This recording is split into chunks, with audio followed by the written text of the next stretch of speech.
l'instant, revue de presse, mesdames, messieurs, premier rendez-vous comptant pour cette nouvelle semaine. Et oui, nous allons y aller tout de suite et maintenant. Et ce sera, en tout cas, pas celui que vous imaginez. Et là, non, Landry Salanon, je vous laisse le découvrir. Landry Salanon, déjà en position. Landry, bonjour. Bonjour Joël et Tanguy. Et merci d'être avec nous ce matin. C'est nous, c'est moi, plutôt, il n'y a pas de souci. Alors nous allons démarrer avec une des journaux, évidemment. Le premier titre que nous découvrons, le premier journal que nous découvrons, c'est l'Afrique en marche, qui nous parle de cinéma à la présidence de la République. Le journal qui évoque la question de l'amendement de la Constitution et qui s'interroge ce matin, stratégie de ruse ou une vraie préoccupation de Patrice Talon. Une interrogation donc à la une du journal L'Afrique en marche. Deuxième titre à découvrir, toujours à la une de l'Afrique en marche. 28 octobre 2016, 28 octobre 2019, à Javon a survécu à un faux coup de la rupture, un anniversaire pas forcément gai. Deuxième journal, La Dépêche, avec toujours l'actualité, la question de la modification de la Constitution. La vision et de la révision pense connaître ce matin La Dépêche, une démarche qui est totalement inopportune, a placardé ce matin le journal La Dépêche. On va à présent à la découverte de ce qui est écrit au niveau de Point Média qui revient évidemment sur cet anniversaire pas toujours gai. 28 octobre 2016, 28 octobre 2019, 3 ans que la traque contre Adjavon est née. Chasse à l'homme à impact social désastreux, pense ce matin le quotidien Point Média. Que lire à la une du journal Le Confrère de la matinée? La perception des impôts au Bénin. Le journal pense que la persécution des contribuables se poursuit. C'est donc l'information que nous livre ce matin le journal Le Confrère de la matinée. Le Nouvel Observateur à présent, on reste dans les arcanes, disons, des dégâts produits par les pluies ces derniers jours, notamment au Bénin. Inondation à Grand Popo. L'œuvre caritative de la Fondation Sébastien Adjavon avec ses images.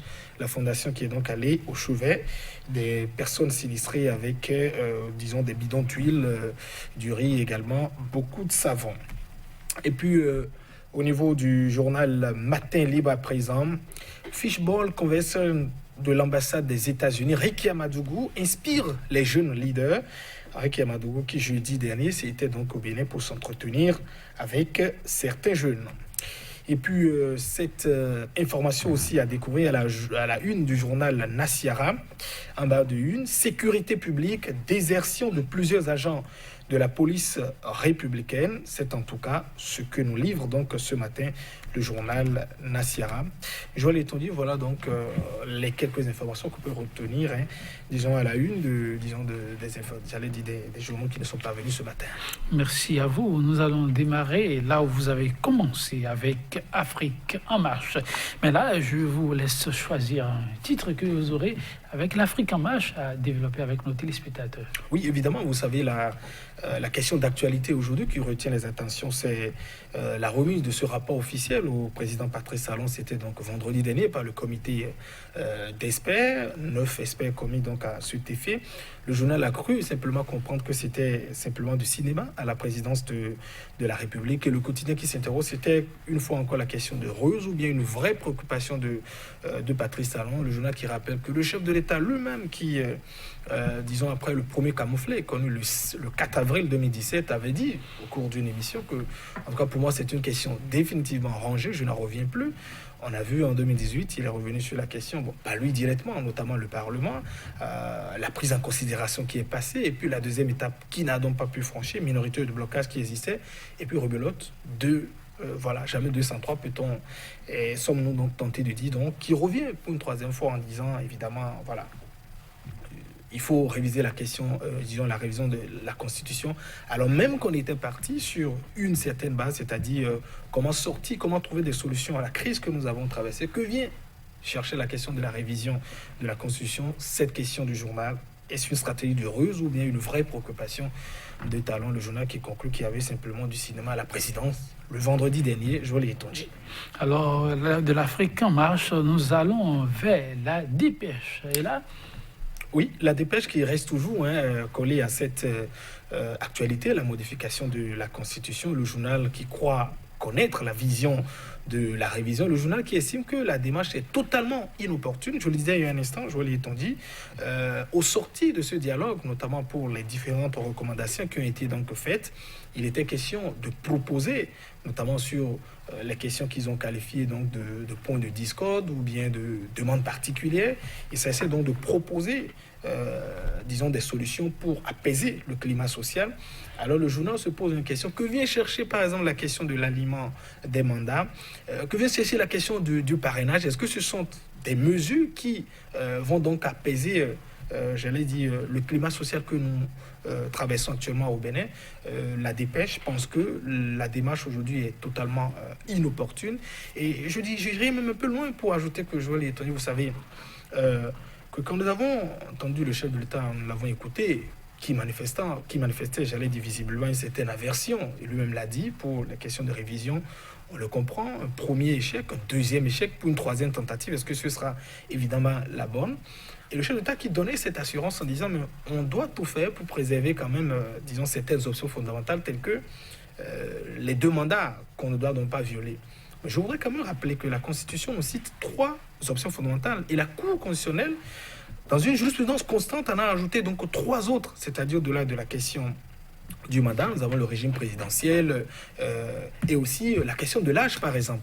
Nous avons entendu que le chef de l'État nous parlait de l'aliment, disons des 2 mandats, qu'on ne devait donc pas franchir, mais la question de l'âge aussi est une option fondamentale, par exemple. Alors, on sait qu'ils sont très millimétrés sur les propos quand ils les avancent, mais c'est aussi autant de questions que nous nous posons déjà. Est-ce que c'est uniquement la question des 2 mandats qu'il faut caler l'attention? Je crois qu'il y a 6 options fondamentales au total, et même par référendum, on l'avait dit, il ne pouvait donc pas faire l'objet de révision. Et je finirai sur ce sujet en disant même, juste pour question de paralysie des formes, le 2 décembre 1990, la Constitution a été adoptée par référendum. Je ne pense pas qu'il soit utile de procéder à une révision parlementaire, même si ce n'est pas illégal.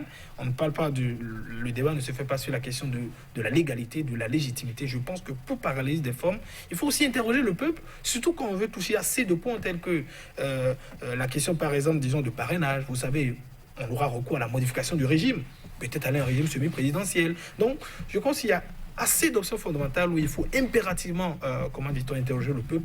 Je crois que c'est le référendum qui serait approprié, mais visiblement la démarche qui est donc enclenchée, voilà, c'est malheureux, c'est pas la bonne en tout cas, ce que je pense.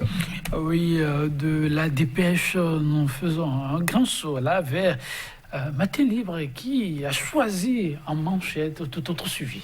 Oui, tout autre sujet avec la spécialiste en finance inclusive, Rekia Amadougou, au passage qui est aussi conseiller spécial du président togolais, Faure Gnassingbé. Elle était donc la compatriote au Bénin où elle a pu donc entretenir certains jeunes de l'ambassade des États-Unis sur, disons, l'engagement citoyen, comment l'État doit pouvoir beaucoup plus travailler pour impacter donc le développement, disons, du pays. Disons, la spécialiste en finance inclusive a donc pu entretenir la plupart de ces jeunes et profiter aussi et leur enseigner quand même certains modèles, l'engagement citoyen qu'il faudrait sans doute avoir lorsque vous êtes un jeune béninois. Qu'est-ce que vous devez donc faire aussi à votre État? Qu'est-ce que vous devez pouvoir aussi attendre de la République qui est envouée, notamment que mettre en place, j'allais dire, pour atteindre, disons, le résultat du développement que nous espérons tous. Donc c'est un sujet qui a fait l'objet de discussions pendant 3 heures au moins, où elle s'est donc entretenue avec les jeunes au niveau de l'ambassade des États-Unis. C'était jeudi dernier. Oui, avec Matin Libre, on passe au coffret de la matinée.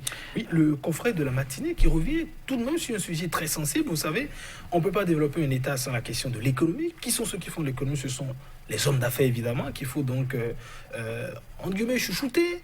Ce n'est pas trop dit à qui il faut réserver sans doute de bonnes conditions. Ailleurs, on voit les chefs d'État voyager avec les hommes d'affaires. D'autres le font également forcément. Mais il faut pouvoir aussi leur alléger les questions disons, des impôts. Mais le constat que fait le confrère de la matinée, c'est que la persécution des contribuables, disons, se poursuit.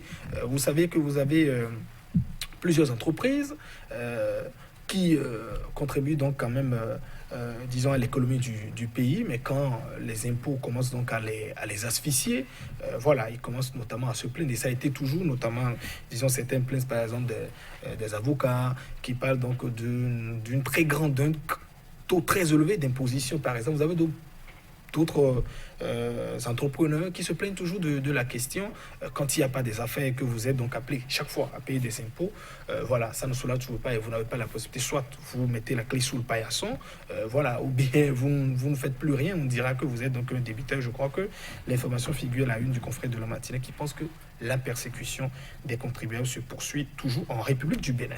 Nous allons envoyer du confrère de la matinée faire un saut à la une de Point Média, Landry Salanon, et là, on parle encore de notre sujet. Oui, un autre sujet avec cet anniversaire, pas toujours guère, on se rappelle, il y a 3 ans, 28 octobre 2016, 28 octobre 2019, 28 octobre 2016, il y a 3 ans notamment, où c'était le début, vous savez, de ces accusations qui accablaient Sébastien Germain Adjavon, cette fameuse affaire, disons, de 18 kg de cocaïne, entre guillemets, pure, qu'on aurait donc détecté avec une conférence de presse à la limite. L'homme d'affaires a réagi, c'était le début, disons, de ces déboires. Le journal ce matin rappelle ce souvenir lugubre, pas forcément intéressant, et trouve quand même que la chasse à l'homme a un impact social très désastreux. Vous savez, quel que soit ce qu'on est, quand les affaires ne marchent pas, il y a beaucoup d'emplois que créent donc ces hommes d'affaires. Bon, quand les choses ne tournent plus forcément, ils n'auront plus le choix que d'arrêter forcément ceux qui sont là. Et le journal trouve que c'est donc malheureux. Il y a 3000 emplois directs, précise le journal, qui ont été donc supprimés, disons, depuis le début de ces déboires. On ne rappelle plus forcément, je crois que lorsque les téléspectateurs ont donc droit à ce quotidien Point Média, il y a assez de précisions qui figurent, disons, sur ces tracts et notamment sur cet anniversaire lugubre. Merci à vous, Landry Salanon. On se retrouve demain, n'est-ce pas? Oui, je l'ai dit demain avec le même plaisir, notamment pour la revue des titres. Merci à vous, chers téléspectateurs. Merci également d'avoir été des nôtres. Donc, rendez-vous ainsi pris pour demain. Demain, on sera encore avec Landry Salanon. Au plaisir.